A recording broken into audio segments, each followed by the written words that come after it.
아이고, 아버지. 나를 두고 어디를 가신다는 겁니까? 이 못난 아들을 버리고 혼자만 훌쩍 가시겠다는 겁니까?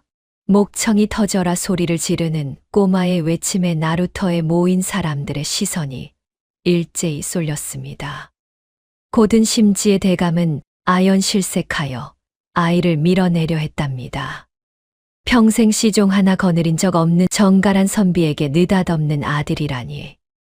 이 무슨 망측한 노릇일까요? 역적으로 몰려 칼을 찬 채 유백일에 오른 조경훈 대감은 그 조그만 소나기가 이상하리만치 단단해 소름이 돋았습니다. 과연 이 아이는 대감을 살리러 온 구세주일까요? 아니면 또 다른 함정일까요? 몰락한 정승과 정체불명의 꼬마, 그들의 위험천만한 동행이 지금 시작됩니다. 사연 시작 전 구독 한 번만 눌러주신다면 그곳으로 행운이 가득히 뜰기를 바라겠습니다. 그럼 조 대감의 운명을 바꾼 그 운명적인 첫 만남, 지금 시작합니다. 서해 바닷바람이 칼날보다 매섭게 죄인의 얇은 도포 자락을 파고들더군요. 한때 조정에서 대제학을 지내며 수천 유생의 우상이라 불렸던 조경훈 대감이 이제는 두 손이 꽁꽁 묶인 채 비참한 몰골로 나루터 앞에 섰으니 참으로 무상한 세월이지요. 화려했던 한양의 기억은 신기루처럼 사라지고 눈앞에는 출렁이는 검은 바다와 삐걱거리는 낡은 나룻배만이 이 가련한 선비를 기다리고 있었답니다. 무거운 포승줄이 살을 파고들 때마다 대감의 고개는 자꾸만 아래로 고꾸라지는 게 아니겠습니까?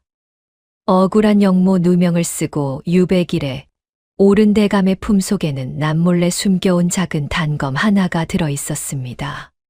선비의 지조를 더럽히느니 차라리 차디찬 바다에 몸을 던져 결백을 증명하겠다는 서글픈 결심을 한 것이지요. 사내는 습관적으로 마른 세수를 하며 손바닥으로 눈가를 꾹 눌렀습니다. 이제 한 걸음만 더 내디디면 지긋지긋한 이승의 고통도 끝이 날 터였는데 말입니다. 그가 절벽 끝에서 눈을 질끈 감고 몸을 날리려던 찰나였습니다. 어디선가 떼국물이 줄줄 흐르는 작은 형체 하나가 번개처럼 달려들더니 대감의 다리를 꽉 붙잡고 바닥에 고꾸라뜨리는 게 아니겠습니까? 퍽 하는 소리와 함께 대제하게 정갈했던 비단 도포 위로 시커먼 손때가 덕지덕지 묻어났더랍니다. 아이고, 아버지, 나를 두고 어딜 가요? 이 못난 아들을 버리고 혼자만 훌쩍 가시겠다는 거요.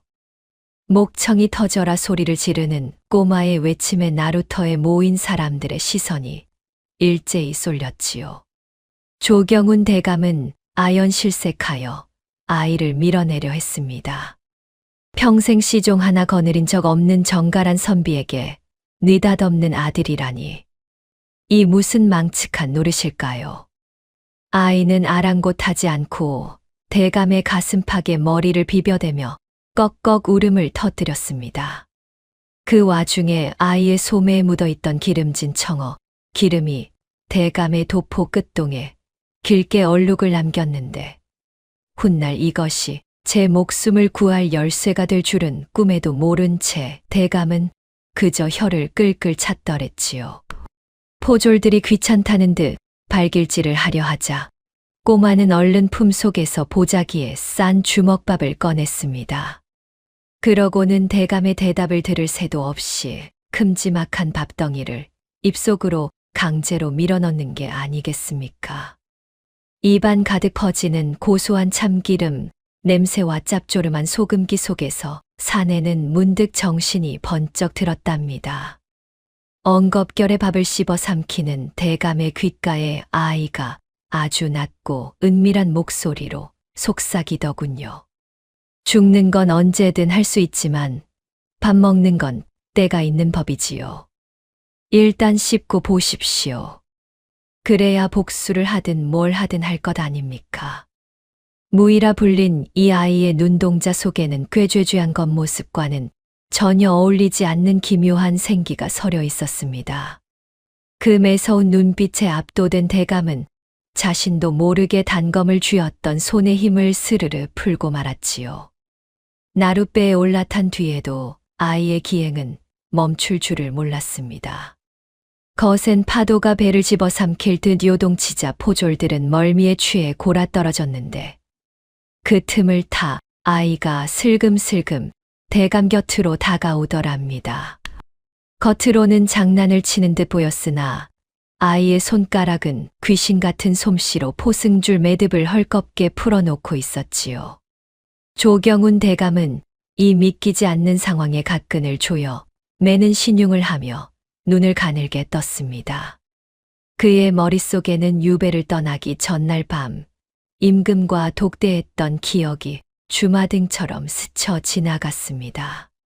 화려한 궁중연회에서 임금은 술잔을 내밀며 나직히 속삭였더랬죠. 자네를 시기하는 무리가 많아 잠시 멀리 보내지만 결코 자네를 버린 것이 아니네. 가는 길에 누군가 자네를 지켜줄 것이니 그가 누구든 의심하지 말고 믿게나.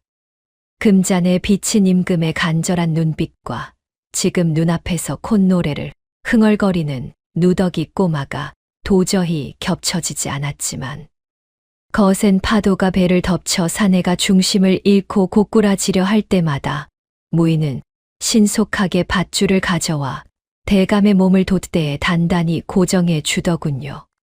아이의 작은 소나귀 힘은 웬만한 장정 못지않게 단단했답니다. 어느덧 수평선 너머로 쓸쓸한 유배지 섬이 그 형체를 드러내기 시작했습니다. 나루터의 배가 닿기 직전 무인은 대감의 헝클어진 상투를 정리해 주는 척하며 귓가에 입술을 바짝 갖다 댔습니다. 대감님, 섬 사또 김판석이 놈이 아주 지독한 탐관오리라 유배지 밥은 소금기만 가득해 짝이 그지없을 겁니다. 그러니 앞으로는 제가 해드리는 것만 드셔야 합니다. 제 말 명심하세요, 아버지. 익살스러운 말투 속에 숨겨진 뼈 있는 경고에 조경훈 대감은 침을 꿀꺽 삼켰습니다. 자신을 아버님이라 부르며 천연덕스럽게 배에서 내리는 아이의 뒷모습을 보며 사내는 이 기이한 조우가 결코 우연이 아님을 직감했지요. 차가운 바닷바람이 잦아들고 섬에는 이미 새로운 폭풍이 몰아칠 준비를 마친 셈이었습니다. 유배지 섬의 사또 김판석은 고을을 다스리는 몽민관이라기보다 장터의 수전노를 빼닮은 위인이었지요. 그의 집무실 책상 위에는 정체불명의 밀서 한 장이 놓여 있었는데 그것은 며칠 전 무의가 미리 흘려놓은 미끼였답니다. 한양의 조 대감이 영모로 몰리기 전 집안의 보물인 황금 두꺼비를 챙겨 유배지로 가져간다는 그럴싸한 거짓 정보가 적힌 종이를 보며 사또는 연신 마른 입술을 핥아댔습니다. 기름진 얼굴에는 탐욕이 번들거렸고 쥐수염 같은 얇은 수염은 흥분으로 파르르 떨리고 있었지요. 드디어 나루터의 배가 닿고 조경훈 대감이 발을 디디자마자 사또는 환영의식은커녕 시퍼런 칼날을 든 포졸들을 시켜 대감을 에워쌌더랍니다. 어허, 이 무슨 무례한 짓인가. 대감이 호통을 쳤으나 욕망의 눈이 먼 사또의 귀에는 소기의 경 읽기였지요. 포졸들은 대감이 품고 온 보찜을 거칠게 뺏어 들더니 바닥에 내동댕이 치고는 칼끝으로 사정없이 찢어 발기기 시작했습니다. 하지만 보찜 속에서 쏟아져 나온 것은 누런 곰팡이가 핀 떡덩이와 여기저기 구멍난 낡은 버선짝뿐이었지요. 기대했던 황금의 광채는커녕 퀴퀴한 냄새만 진동하니 김판석의 얼굴이 금세 잿빛으로 변하며 일그러졌답니다. 분노를 참지 못한 사또는 이 늙은이가 감히 나를 기망해 라며 대감의 뺨을 세차게 내리쳤습니다. 선비의 도포 위로 먼지가 일고 대감의 고개가 힘없이 돌아갔지만 그는 곧바로 자세를 가다듬으며 사또를 쏘아보았더랬지요. 보물이라니. 아하, 그 황금 두꺼비를 말하는 게로군. 조 대감은 입가에 맺힌 핏자국을 닦아내며 오히려 천연덕스럽게 헛웃음을 지었습니다. 그러고는 짐짓 아깝다는 표정을 지으며 그 무거운 걸 여기까지 어찌 가져오겠나. 포졸들의 눈을 피해 이미 바다 한가운데에 던져버렸지 라고 미끼를 툭 던졌답니다. 이 한마디는 사또의 탐욕에 기름을 붓는 격이었지요. 보물이 바다 밑에 가라앉았다는 말에 사또는 당장이라도 물속으로 뛰어들 기세로 발을 동동 굴렀습니다. 사또는 보물의 정확한 위치를 실토할 때까지 대감과 무의를 해안가 벼랑 끝에 있는 폐가에 가두라 명했습니다. 파도가 들이치면 방바닥까지 바닷물이 차오르는 사람보다 쥐새끼가 살기에 적합한 초라한 초가집이었지요. 조 대감은 찌그러진 사발에 고인 빗물을 받아 마시며 잠시 눈을 감았습니다.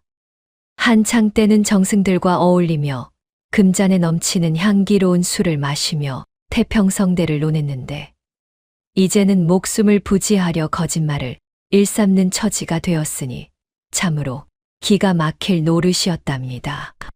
그 옆에서 무의는 보란듯이 마당의 잡초를 뽑으며 콧노래를 흥얼거렸습니다.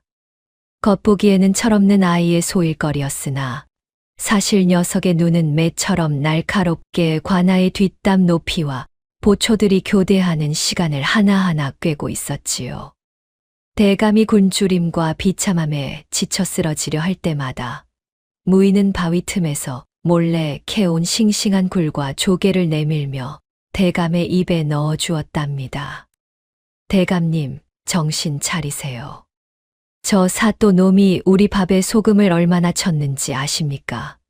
이거라도 드셔야 삽니다. 밤이 깊어지자 폐가 주변에는 사또가 보낸 감시병들이 그림자처럼 깔렸습니다.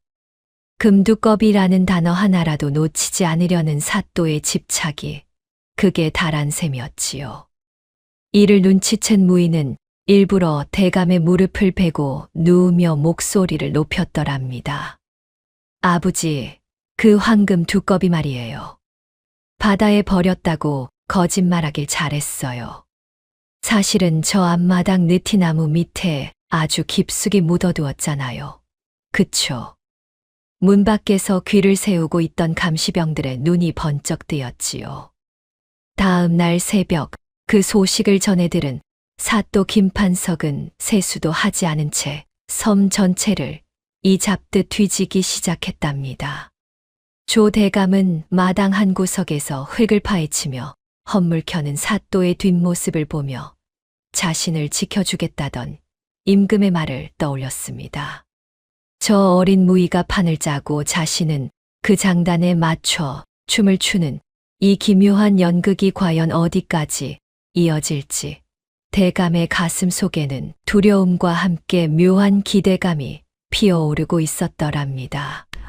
바닷가 폐가의 밤은 정승집 얼음 창고보다도 차디찼습니다. 문틈으로 새어들어오는 칼바람에 조 대감의 해진 도포 자락은 연신 파들파들 떨리고 굶주림에 지친 사내의 입술은 보라색으로 변해갔더랍니다. 그때였지요. 덜덜 떨며 구석에 앉아있던 무의가 주섬주섬 아궁이 앞에 자리를 잡더니 조 대감이 품속에 애지중지 간직하던 낡은 서책 대학을 덥석 집어드는 게 아니겠습니까? 아이쿠, 배고파 죽겠는데 춥기까지 하니 원. 대감님, 이 종이 뭉치라도 태워서 방이라도 좀 데워야겠습니다. 천연덕스럽게 책장을 찢으려는 꼬마의 행동에 조 대감은 아연실색하며 소리를 질렀지요. 어허, 이놈, 감히 어느 안전이라고 성현의 말씀이 담긴 책을 뗄감으로 쓰려 하느냐.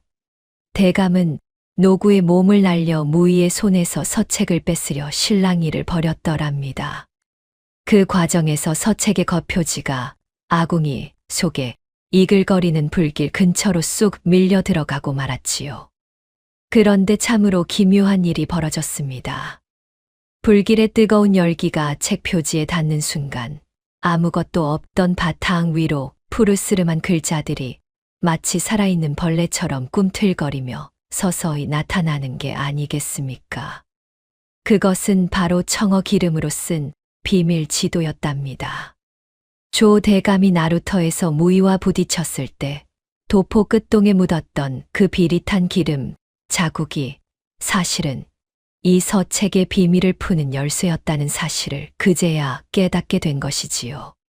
조 대감은 전율하며 서책을 가슴에 품었습니다. 임금께서 말씀하셨던 자네를 지켜줄 이가 단순히 이 꼬마만을 뜻하는 것이 아니라 이 책 속에 숨겨진 은밀한 정보였음을 직감했기 때문이지요. 지도는 섬 사또 김판석이 그간 백성들의 고혈을 짜내 모은 진짜 비리 장부와 매물이 보관된 장소를 아주 상세히 가리키고 있었답니다. 무인은 옆에서 글자를 전혀 읽지 못하는 척하며 어이구, 불꽃이 예쁘게도 피내라며 딴청을 피웠지만 사실 녀석의 눈동자는 지도의 지형지물을 한눈에 훑으며 머릿속에 통째로 저장하고 있었지요.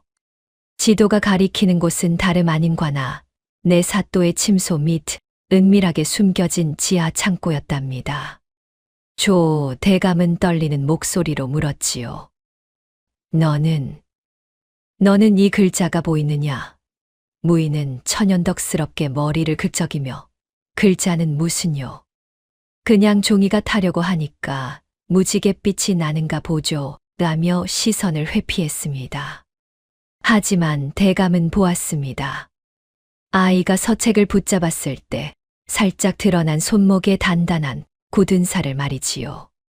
그것은 붓을 잡은 선비의 것도 낫지를 하는 농부의 것도 아닌 오로지 병기를 다루는 고도로 훈련된 자객이나 무사에게서만 볼 수 있는 흔적이었더랍니다. 사내는 이제야 모든 퍼즐이 맞춰지는 기분이었습니다.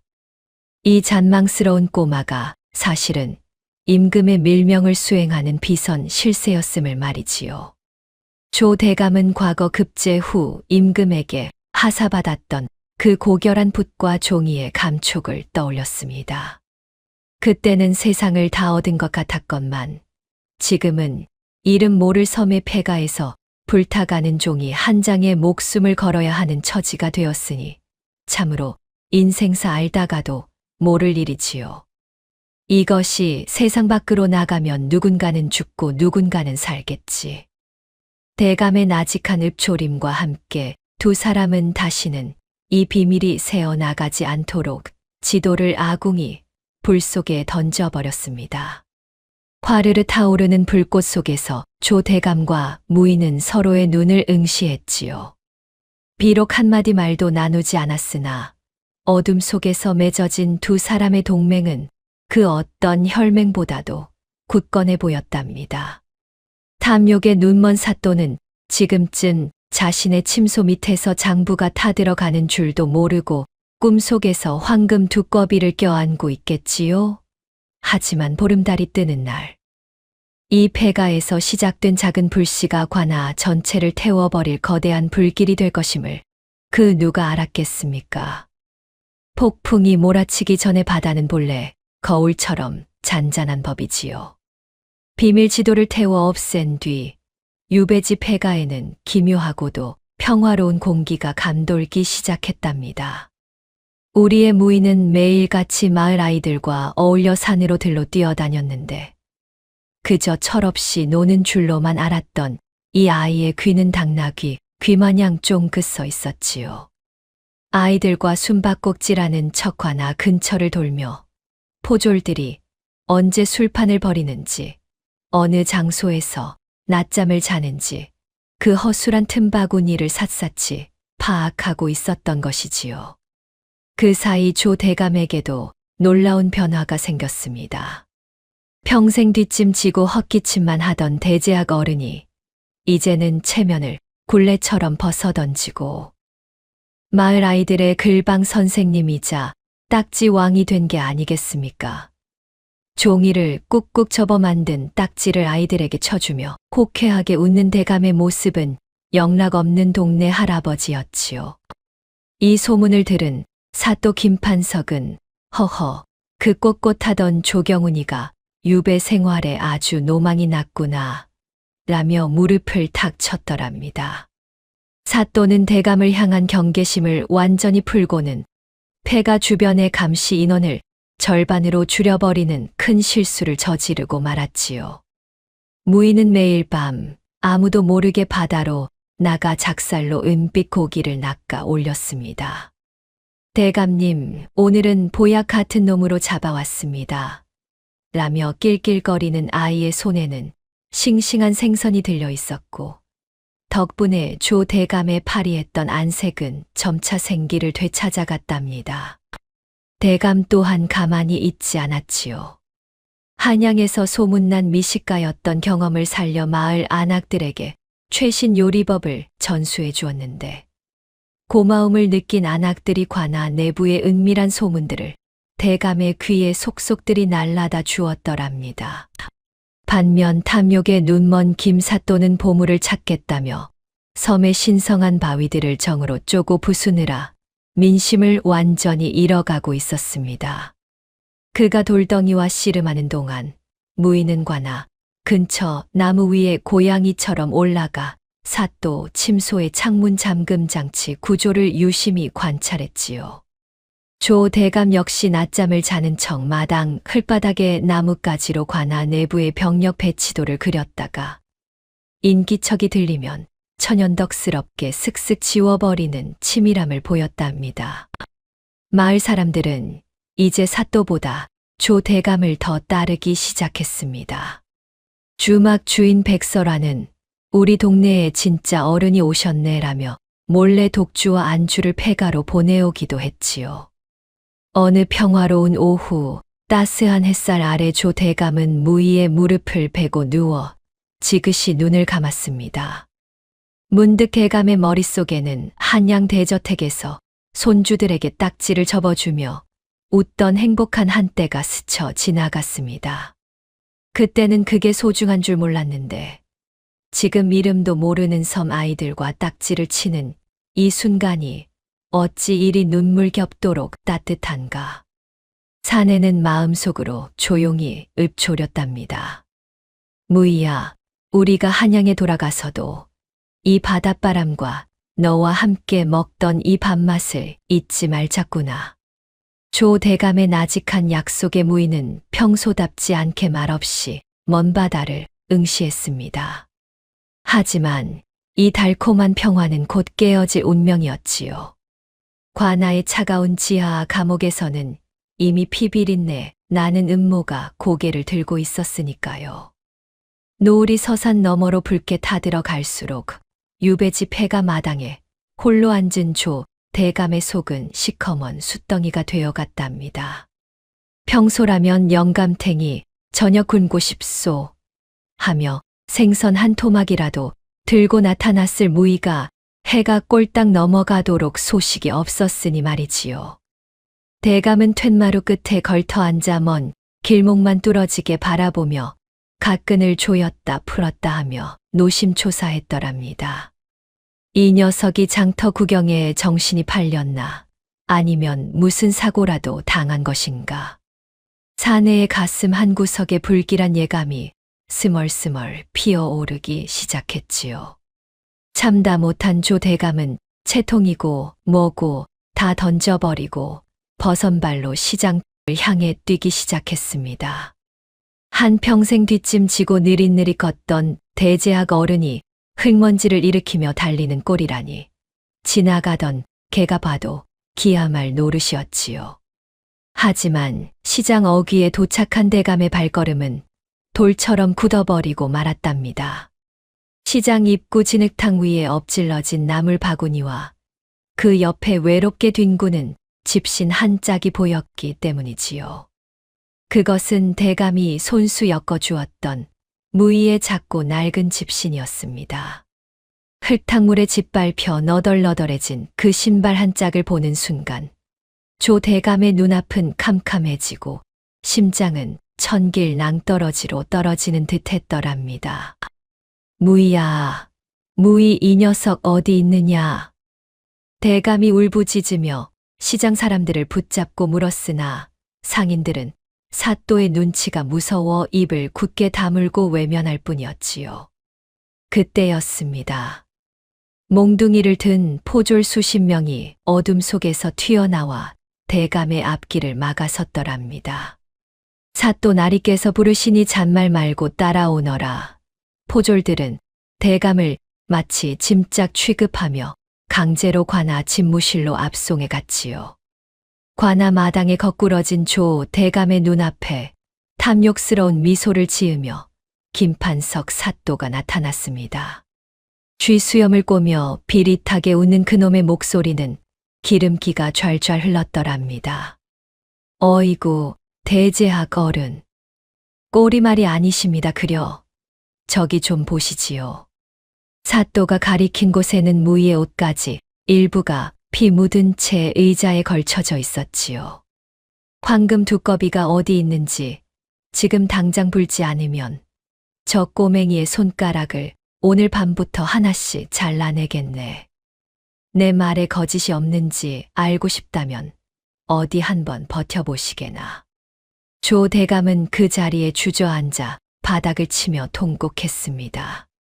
평생을 선비로 살며 눈물 한 방울 보이지 않던 사내가 이름도 모르는 남남인 무희를 위해 목을 놓아 울었더랍니다. 한양에 두고 온 친자식들에게는 엄한 아버지로만 살았던 자신이 후회스러웠고 지금 고초를 겪고 있을 무희가 가여워 가슴이 갈기갈기 찢어지는 듯했지요. 내가 잘못했네. 사또 나리, 제발 그 아이만은 살려주시게. 보물은 내 다 말할 테니 그 아이 손끝 하나 건드리지 마시오. 사또는 대감의 절규가 연기가 아님을 확인하고는 회심의 미소를 지었습니다. 그러고는 조 대감을 지하 감옥 깊숙한 곳으로 끌고 가두라 명했지요. 하지만 사또는 꿈에도 몰랐을 겁니다.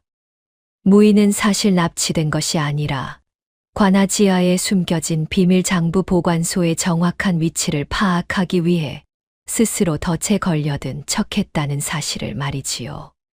비가 부슬부슬 내리기 시작하며 관아 마당은 더욱 음산해졌습니다. 조 대감은 차가운 감옥 창사를 붙잡고 무희의 이름을 부르짖었지요. 무희야, 이 못난 할애비를 용서해라. 내 기필코 너를 구하러 가마. 사또는 내일 아침까지 보물을 불지 않으면 아이의 목숨은 없다는 최후 통첩을 남기고 사라졌고 유배지의 밤은 절망의 무게만큼이나 무겁게 가라앉고 있었더랍니다. 핏줄보다 진한 정이 무엇인지 대감은 차가운 감옥 바닥에서 뼈저리게 느끼며 긴 밤을 지새우고 있었지요. 지하 감옥의 공기는 무덤 속처럼 차갑고 습했습니다. 벽면을 타고 흐르는 눅눅한 이끼 냄새와 이름 모를 벌레들의 바스락거리는 소리가 조 대감의 정신을 야금야금 갉아먹고 있었지요. 사내는 볏짚 한 줌 놓이지 않은 맨바닥에 쓰러져 제 무능함을 탓하며 가슴을 쳤더랍니다. 한양에서 권세를 누릴 때는 천하를 다 가진 줄 알았건만 정작 내 목숨 하나 건사하지 못해 저 어린 핏줄을 사지로 몰아넣었구나. 대감은 품속에서 참아버리지 못했던 자결용 단검을 다시 꺼내 들었지요. 차라리 이 칼로 목숨을 끊어 사또의 협박을 멈추게 하는 것이 무희를 살리는 유일한 길이라 믿었던 것입니다. 사내가 떨리는 손으로 칼끝을 목에 대려던 순간이었습니다. 감옥 천장에서 뚝뚝 떨어지던 낙수 소리가 기묘한 규칙을 가지고 대감의 귓전을 때리는 게 아니겠습니까? 단순히 비가 새는 소리가 아니었지요. 그것은 마치 누군가 일정한 박자에 맞춰 돌벽을 두드리는 신호 같았답니다. 그때였습니다. 옆방 벽 너머에서 나직하면서도 맑은 곡조의 휘파람 소리가 들려왔지요. 조 대감이 유배지 폐가에서 무희에게 딱지를 접어줄 때 그 녀석이 흥얼거리던 바로 그 가락이었더랍니다. 대감님, 아직 살아 계신 거죠? 그 귀한 목숨 함부로 버리시면 제가 나중에 임금님께 뭐라고 보고를 하겠습니까? 벽에 갈라진 틈에 입술을 바짝 대고 속삭이는 목소리는 분명 무의의 것이었지요. 사내는 단검을 떨어뜨리며 벽으로 기어갔답니다. 무의는 죽어가던 목소리가 아니라 오히려 생기가 넘치는 말투로 조 대감을 달래기 시작했지요. 일부러 잡혀온 거니 너무 걱정 마십시오. 덕분에 사또 놈이 비리 장부를 숨겨둔 장소가 이 지하 감옥 아래 비밀 석실이라는 걸 제 눈으로 똑똑히 확인했답니다. 그제야 조 대감은 뒤통수를 얻어맞은 듯 정신이 번쩍 들었더랍니다. 이 꼬마는 단순히 잔망스러운 아이가 아니라 임금이 보낸 고도로 훈련된 비선 첩보원이었던 것이지요. 네, 이놈. 너는 대체 정체가 무엇이냐? 대감의 물음에 무의는 킥킥거리며 대답했답니다. 글쎄요, 대감님 껌딱지라고 해두죠.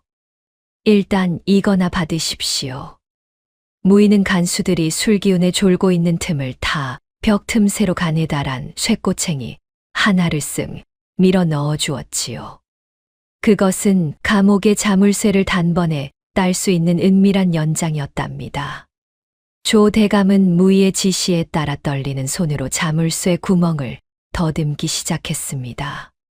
한평생 붓대만 잡던 손이 쇠꼬챙이를 돌리려니 여간 힘든 게 아니었지만 벽 너머에서 들려오는 아이의 단호한 지시가 사내의 가슴에 용기를 불어넣어 주었지요.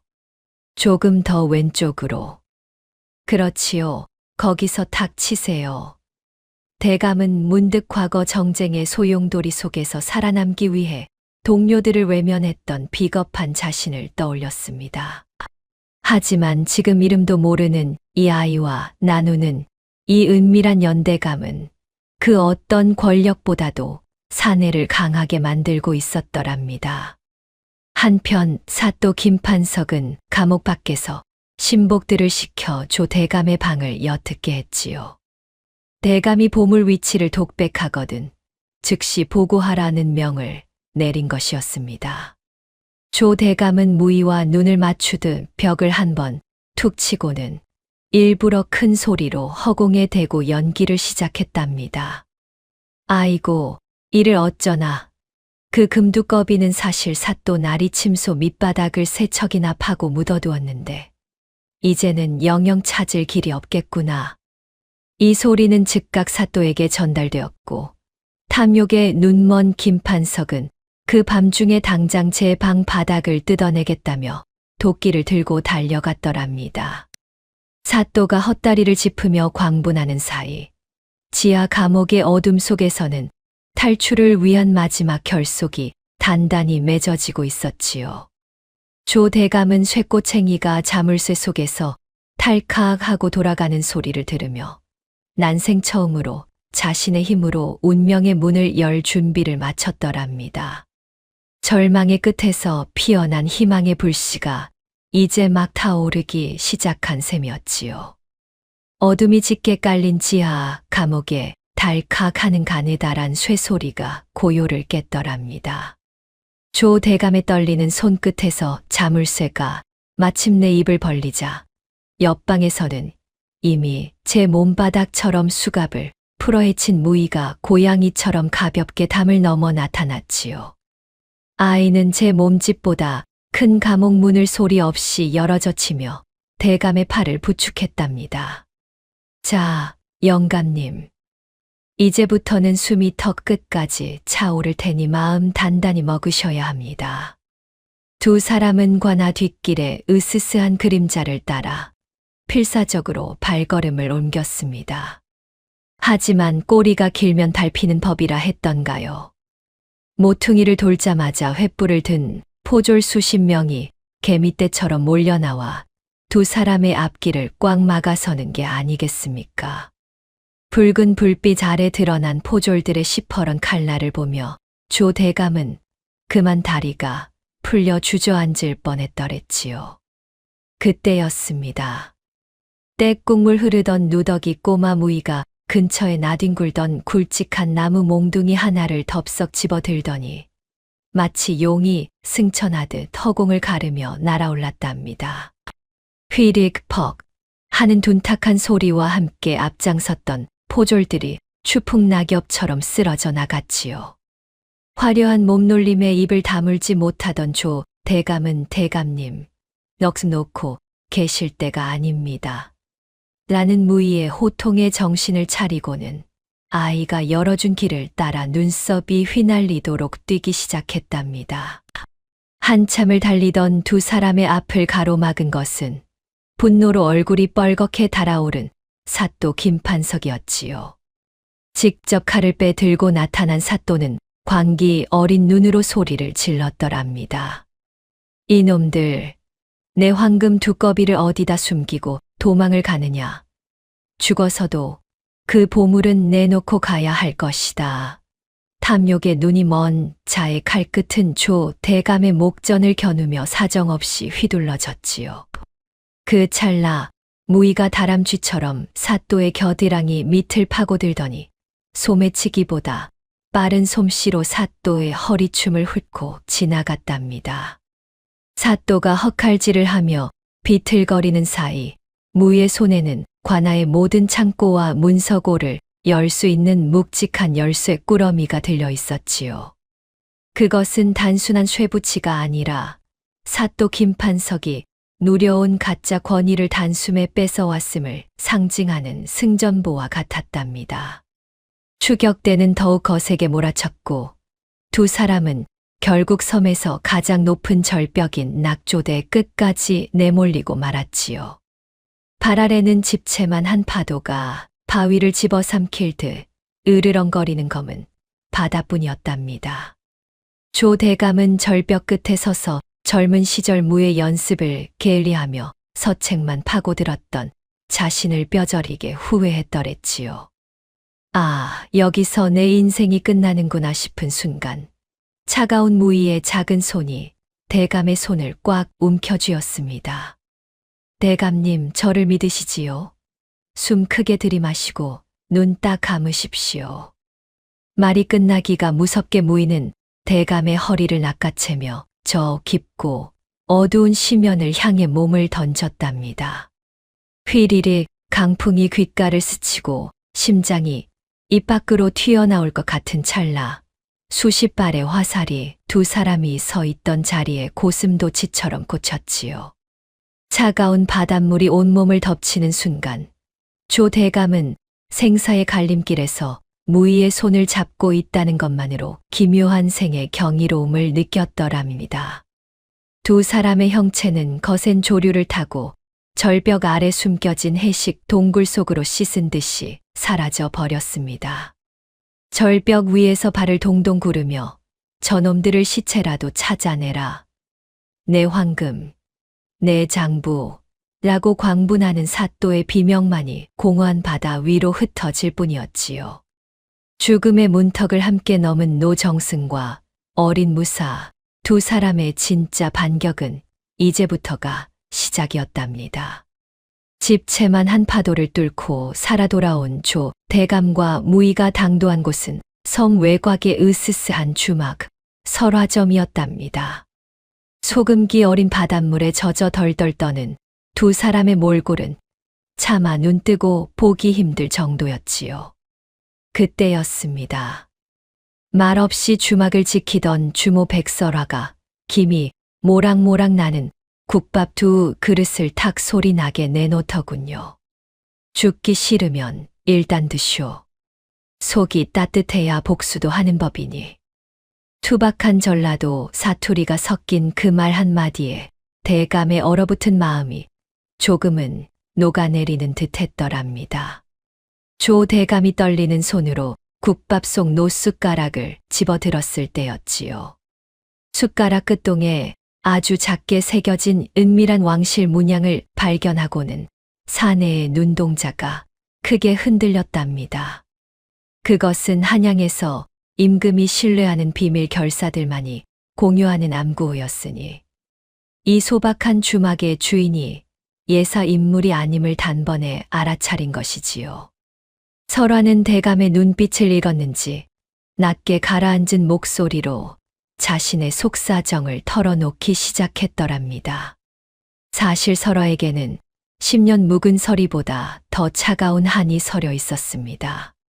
그녀의 아버지는 과거 이 고을의 정직한 향기였으나 탐욕에 눈먼 김판석 사또에게 장부를 뺏기고 억울한 누명을 쓴 채 죽임을 당했던 것이지요. 아버지의 눈을 감겨들이지 못한 지가 벌써 10년이요. 저 괴물을 무너뜨릴 날만 손꼽아 기다렸지. 설화의 단호한 눈빛에는 목숨을 건 비장함이 서려 있어 보는 이의 숙연함마저 자아냈답니다. 그 옆에서 무이는 품속에서 젖은 요술 종이를 꺼내 아궁이 불에 정성껏 말리고 있었지요. 불길의 온기가 닿자 종이 위로 다시금 푸른 글자들이 선명하게 피어올랐고 설화는 지도가 가리키는 장소를 단번에 확인해 주었답니다. 이곳은 섬 동쪽의 여우굴이요. 사또 놈이 뇌물과 장부를 임시로 빼돌려두는 비밀 창고지요. 지형을 훤히 꿰고 있는 조력자의 등장에 조 대감의 가슴 속에는 비로소 반격의 등불이 켜졌더랍니다. 조 대감은 이제 도망자가 아닌 심판자가 되기로 결심하고 무릎을 탁 쳤습니다. 내 평생 붓대만 잡고 살았으나 백성들의 피눈물을 닦아주는데 이 한 몸 못 던지겠느냐. 사내의 목소리에는 전직 대제학다운 위엄이 서리빨처럼 서려 있었지요. 그러자 무희가 특유의 잔망스러운 미소를 지으며 제안하더군요. 대감님, 사또 놈이 좋아하는 황금 두꺼비를 진짜로 하나 만들어 줍시다. 마을에 찌그러진 놋그릇들을 싹 모아서 말이죠. 조 대감은 설화에게 서신을 작성해 주며 마을에 깨어있는 장정들에게 비밀리에 전달할 것을 명했답니다. 백성들의 억눌린 분노를 하나로 모으는 거대한 사기극의 초안이 그 밤 작은 주막의 촛불 아래서 완성되어 갔지요. 설화는 행주를 꽉 짜며 아버지를 잃었던 비참한 순간을 떠올렸고 대감은 임금이 보냈던 간절한 눈빛을 되새기며 붓끝을 곧게 세웠더랍니다. 촛불 하나가 방안을 밝히고 있었으나 그곳에 모인 세 사람의 그림자는 마치 거대한 산맥처럼 하나로 뭉쳐 있었지요. 탐관오리의 탐욕을 낚기 위한 낚싯바늘이 드디어 날카롭게 세워진 셈이었답니다. 인과응보라 했소. 김판석이 놈, 제 꾀에 제가 넘어가는 꼴을 똑똑히 보게 될 것이요. 설화의 낮은 읍초림이 어두운 밤바다를 타고 멀리 퍼져나가고 있었더랍니다. 설화의 주막 뒷마당에는 때 아닌 용광로가 붉은 숨을 내뿜고 있었더랍니다. 사방이 캄캄한 밤이었지만 그곳에 모인 이들의 눈빛은 불꽃보다 더 형형하게 빛나고 있었지요. 조 대감은 과거 공조판서 시절의 지식을 총동원하여 흙으로 두꺼비 거푸집을 빚어냈고 무희와 마을 장정들은 보찜 가득 무언가를 쏟아부었답니다. 그것은 번듯한 금덩이가 아니라 마을 사람들이 하나둘 기부한 찌그러진 노수저와 구멍난 놋그릇들이었지요. 이것은 단순한 노쇠가 아니라 백성들의 맺힌 원한이요. 탐관오리의 눈을 멀게 할 가장 날카로운 무기가 될 것이네. 대감의 나직한 일갈의 장정들은 연신 부채질을 하며 쇠를 녹여냈더랍니다. 드디어 거푸집에서 갓 뽑아낸 노쇠 두꺼비들이 모습을 드러냈지만 아직은 그저 불그스름한 쇠덩이에 불과했지요. 이때 우리의 잔망스러운 무희가 솜씨를 발휘했답니다. 노란 치자물과 은은한 광택을 내는 오칠을 절묘하게 배합하여 두꺼비 표면에 더 씹히기 시작했지요. 무희의 야무진 손끝이 지나갈 때마다 노쇠 두꺼비들은 달빛 아래 눈이 부실 정도로 찬란한 가짜 황금으로 탈바꿈했더랍니다. 육안으로는 도저히 구별할 수 없는 그 금빛 광채를 보며 무인은 낄낄거리며 웃었지요. 사또놈, 이 뚱뚱한 두꺼비를 보면 좋아서 입이 귀에 걸리겠는데요. 그 사이 주모 설화는 마을 부녀자들을 소집하여 비밀스러운 작업을 이어갔답니다. 사또 김판석의 죄상을 낱낱이 적은 요술종이 전단지를 수백 장이나 만들어 나물 바구니와 대나무 통 밑바닥에 교묘히 숨겼더랬지요. 조 대감은 사또의 신복 중돈에 매수된 자를 골라 조 대감이 진짜 보물을 찾았으며 오늘 밤과나 마당에서 하늘에 감사의 제사를 지낸다더라는 가짜 정보를 흘리게 했답니다. 탐욕이라는 미끼를 던지니 굶주린 쥐새끼 같은 사또가 물지 않고 배기겠습니까? 무인은 어둠을 틈타 관아 담장을 고양이처럼 넘었더랍니다. 사또가 애지중지하는 뇌물상자 속 장부들을 미리 준비한 백지 요술 종이와 바꿔치기 하는 귀신 같은 솜씨를 선보였지요. 마을 장정들은 가짜 두꺼비가 가득 담긴 바구니를 지고 관아 지붕 위와 나무 뒤편으로 소리 없이 매복했답니다. 이제 무대는 완벽히 준비되었고 심판의 시간만이 보름달과 함께 떠오르기를 기다리고 있었더랬지요. 이윽고 보름달이 중천에 뜨자 조 대감은 유배 올 때 입었던 그 낡고 해진 관복을 정갈하게 갖춰 입고 관아 마당 한가운데 자리를 잡았답니다. 비록 유백에게 처지었으나 그 위엄만큼은 한양의 정승 시절 못지않게 서리빨 같았지요. 설화는 미리 준비한 독주를 관아 포졸들에게 돌려 그들의 눈과 귀를 흐리게 만들었답니다. 자, 이제 하늘이 굽어 살피실 시간이 되었구나. 조 대감이 긴 소매를 휘두르며 하늘을 향해 신호탄을 쏘아 올리자 고요했던 관아에는 폭풍 전야의 긴장감이 감돌기 시작했더랍니다. 사내의 머릿속에는 과거 풍족했던 시절 자식들에게 진짜 황금 장신구를 선물하며 웃던 기억이 잠시 스쳐 지나갔습니다. 그때는 금이 그저 귀한 보석인 줄만 알았지. 하지만 지금 이 찌그러진 노수저로 만든 가짜 황금이 백성을 살리는 진짜 보물이 될 줄이야. 조 대감은 씁쓸하면서도 단호한 미소를 지으며 다가올 폭풍을 정면으로 응시했답니다. 탐욕의 눈먼 자들의 파멸이 이제 손에 잡힐 듯 가까워져 오고 있었더랬지요. 조 대감의 서리빨 같은 외침이 관아 마당의 정적을 깨뜨리기가 무섭게 참으로 기묘하고도 장엄한 광경이 펼쳐졌더랍니다. 지붕 위와 담장 뒤에 매복해 있던 무의와 마을 장정들이 일제히 대나무 바구니를 뒤집자 달빛을 받아 번쩍이는 수십 마리의 금빛 두꺼비들이 비처럼 마당으로 쏟아져 내린 것이지요. 보물이다. 하늘이 내린 황금 두꺼비가 쏟아진다. 누군가의 외침과 함께 관아 마당은 순식간에 아수라장으로 변하고 말았답니다. 가장 먼저 정신을 잃고 뛰어든 것은 다름 아닌 김판석 사또였지요.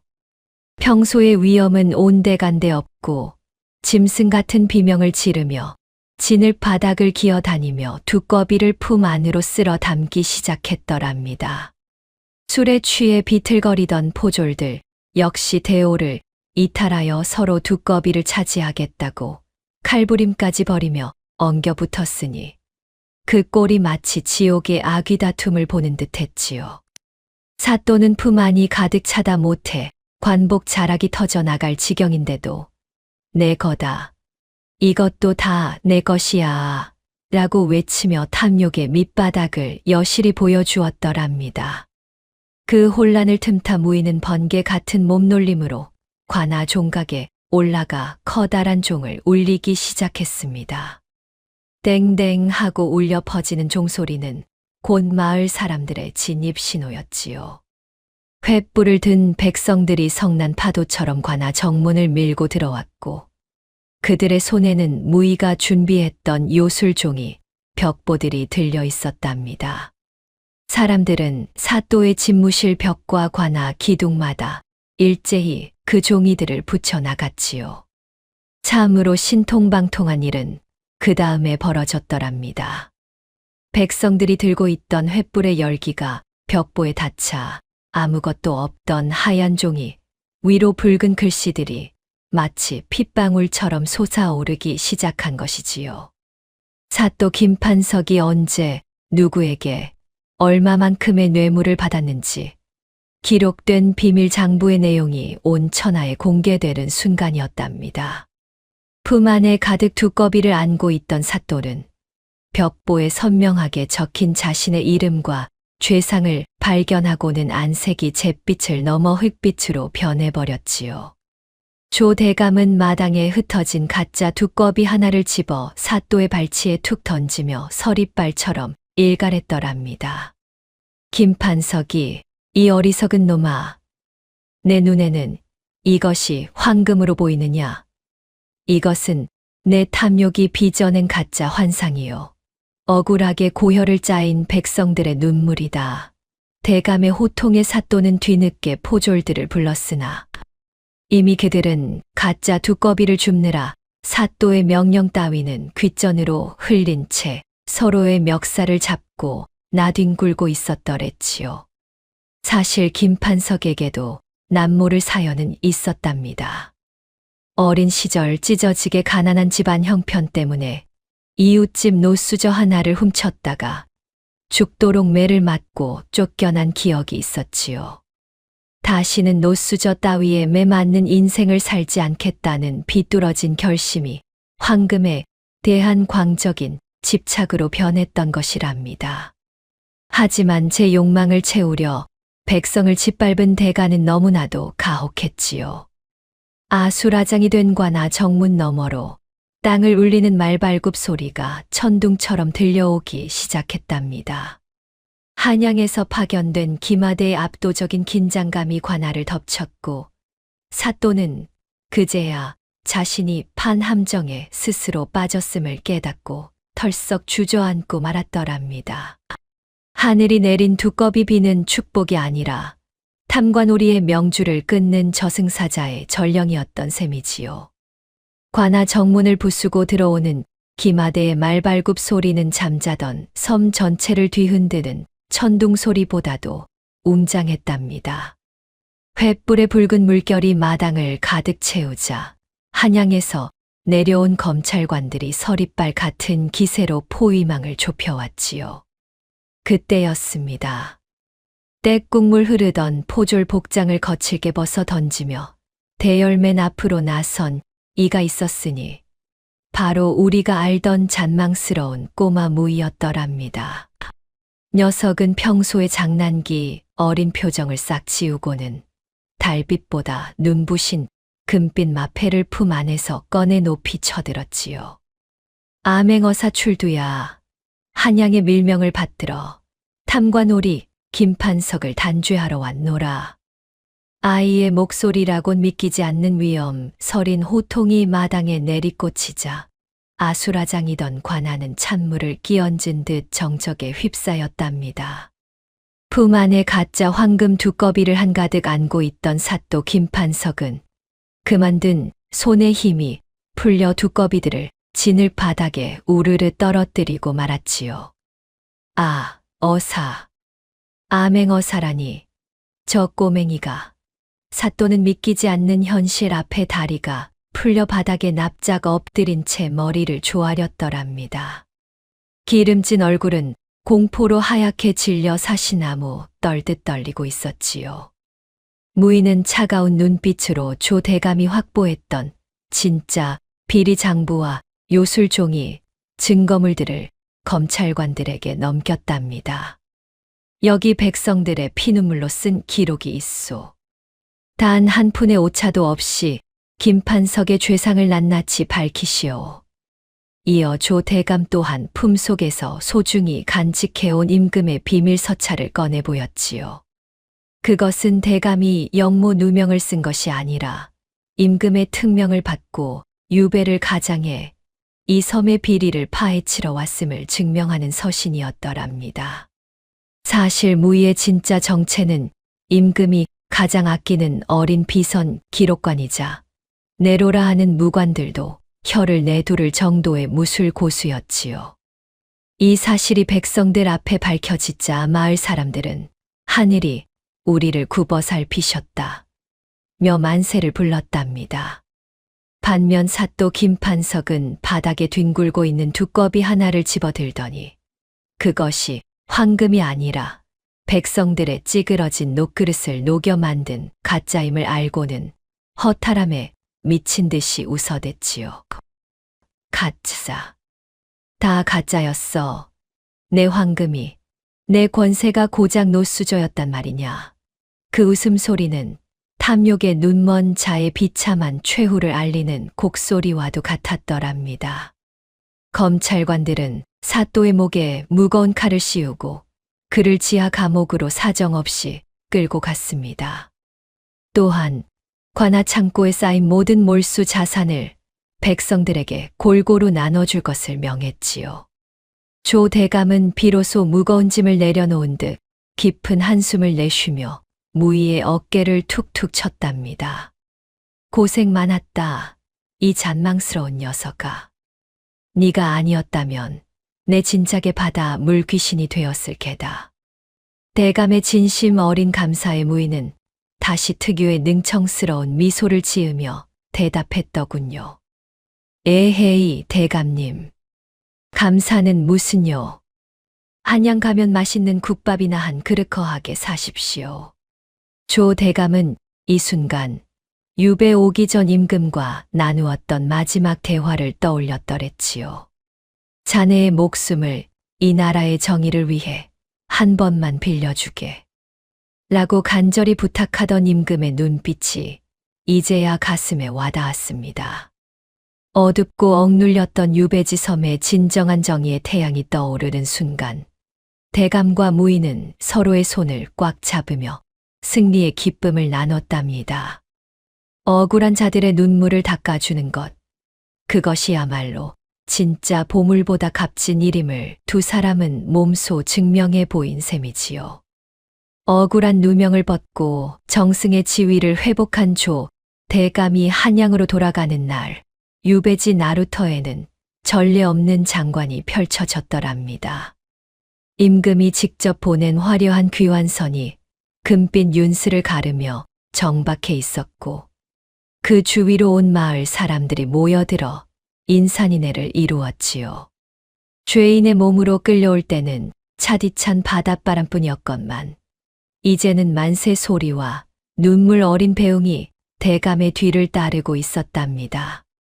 주모 백설하는 마을 사람들을 대표하여 정성껏 빚은 술과 떡을 배에 실으며 작별의 인사를 건넸지요. 대감님 덕분에 우리 섬에 다시 봄이 왔소. 한양 가시더라도 이 못난 주모의 국밥 맛은 잊지 마시오. 설화의 눈시울이 붉어지자 조 대감은 그녀의 손을 꼭 잡으며 고개를 끄덕였더랍니다. 그대들의 한을 잊지 않겠네. 백성의 고통을 외면하지 않는 정승이 되겠노라. 약속하마. 10년 묵은 서리를 녹여낸 설화의 미소가 아침 햇살보다 눈부시게 빛나던 순간이었지요. 배에 오른 무희는 다시 예의 그 잔망스러운 꼬마로 돌아와 있었답니다. 비단 옷을 챙겨 입긴 했으나 대감 옆에 찰떡처럼 붙어 앉아 대감님, 이제 신분도 복권되셨으니 제 월급 협상부터 다시 하시지요? 어사 노릇하느라 뼈가 사갔습니다요. 라며 너스레를 떠는 게 아니겠습니까? 대감은 허허 웃으며 품 안에서 소중히 쌓아온 가죽 털신 한 켤레를 꺼냈더랬지요.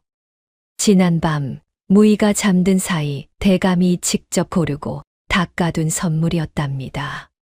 다시는 신발 잃어버리고 맨발로 뛰지 마라. 이 하레비 가슴이 무너지는 꼴 보고 싶으냐? 조 대감이 직접 무희의 작은 발에 털신을 신겨주자 늘 당돌하던 꼬마의 눈에도 처음으로 맑은 이슬이 맺혔더랍니다. 대감은 이 아이를 단순한 비선 기록관이 아니라 가문의 대를 이을 양자로 삼기로 마음먹었지요.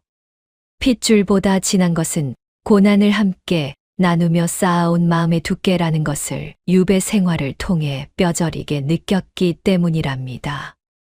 배가 서서히 섬을 멀어질 무렵 조 대감은 품속에 남아있던 가짜 황금 두꺼비 하나를 꺼내 저 깊은 바다로 힘껏 던져버렸지요. 풍덩 소리와 함께 가라앉는 두꺼비를 보며 사내는 탐욕과 위선으로 가득했던 과거의 자신과도 작별을 고했더랍니다.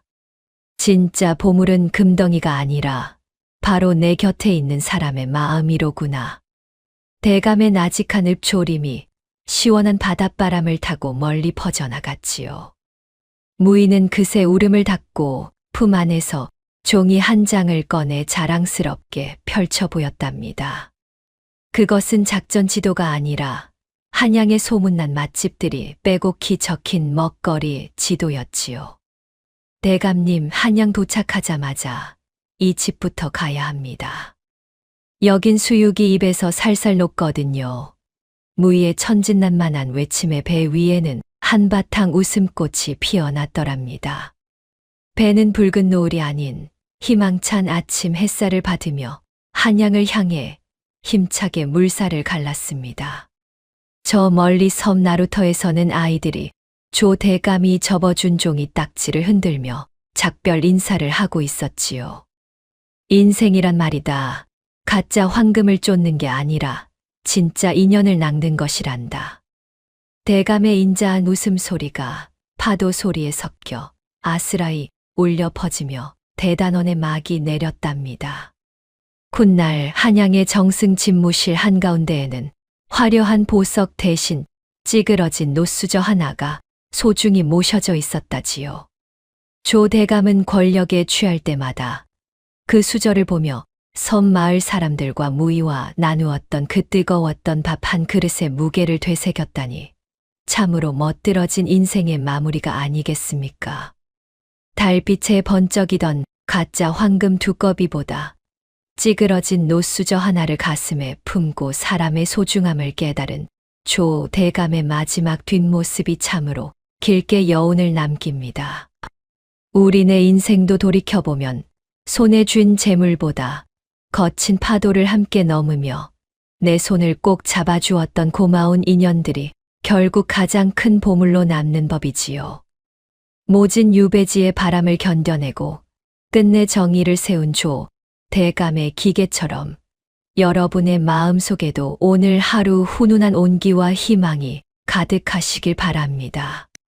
자, 이제 긴 이야기를 마치며 인사를 올릴까 합니다. 오늘의 이야기가 당신의 마음에 작은 울림을 드렸다면 앞으로도 따뜻하고 행복한 이야기들로 찾아뵐 수 있도록 구독과 좋아요를 눌러주세요. 그리고 사연의 주인공을 위한 따뜻한 말씀도 댓글로 부탁드립니다. 당신의 오늘이 인생 최고의 하루가 되길 응원하겠습니다. 감사합니다.